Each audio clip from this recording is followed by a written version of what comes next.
Hey y'all. So I did a thing today. I got my nails done and my toes. I went to get some Chipotle. I'm eating in my room, y'all.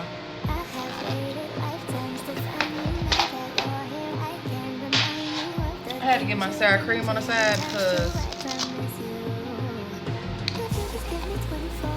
they had corn in that sour cream. Hold on. So this is what it looked like. Don't pay attention. This is what it looked like. I got double chicken, brown rice, pico de gallo, cheese, and light lettuce. I'm gonna put the sour cream on it.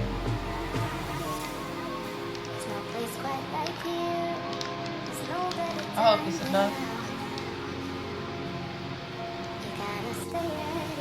Then I got some of the hot sauce stuff.